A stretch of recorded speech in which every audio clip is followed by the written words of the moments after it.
I'm here at Otherworlds Film Festival in beautiful Austin, Texas. We are joined here with a very well-known director. He's done a lot of stuff in old cinema and new cinemas, virtual reality and augmented and all kinds of Mr. Randal Kleiser. How are you doing today, sir? Very good. I'm excited to be here in Austin. It's a wonderful town, and I came to South by Southwest once. It's my second time.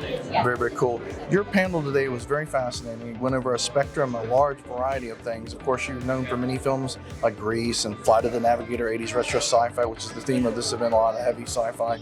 You're now dealing with virtual reality and AR. What is that, and what kind of stuff are you doing with that exactly? About the 360 cameras, like a variable, what is all that? Well, in virtual reality, you wear a headset and you feel like you're inside the movie rather than watching it. And after you've gone through a VR experience and you look back on it, it often feels like a dream or memory rather than watching a show.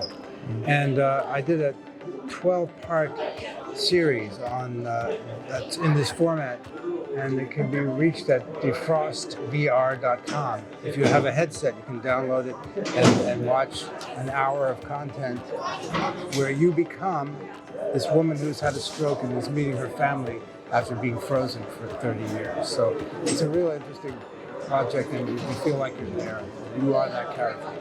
That's totally cool. We saw in the panel there's this 360 like dome thing that you did like all kind of stuff with. What is that and how does that work? Well, that's another project that was called Augmented Reality, kind of like Pokemon, but we did it with dancers. And we did a scene from Grease. We did a dance number with 20 dancers, and they've all become holograms. And we hope to release that for iPhones and iPads, where you can go around and watch them dance from any angle.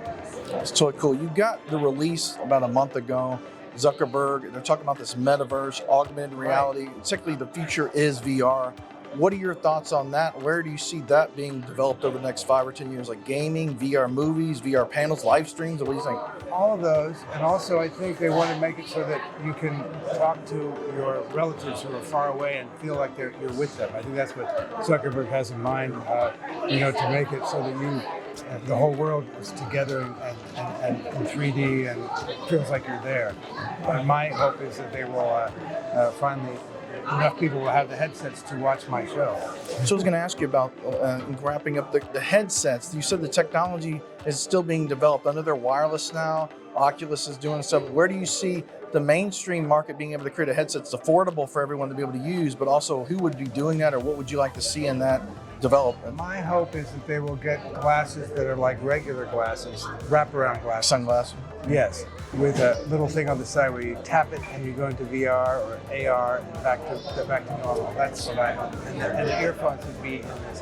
That's totally that's awesome. going to happen. But I don't know how many years it'll take. So, in wrapping up, you've done a lot of stuff over the years, a plethora of all kind of goodies. What do you see as, first off, directors and people getting into VR, AR, or just film in general? Is there any words of wisdom you could kind of tell them that would inspire them in this next generation of filmmaking and beyond? I always think that if you make something that's personal, that is emotional to you, it's emotional to you, it will transcend and it will communicate to other people. That's in my experience, I've done some shorts that were very emotional and personal, and that's the thing that will connect. I mean, you can do all the bells and whistles, and that's okay, but if you do something personal, that will probably work best. It's totally awesome. Mr. Randal, it's a pleasure talking to you, gentlemen. This is Owen with scifiction.com, coming to you from Otherworlds Festival, signing off.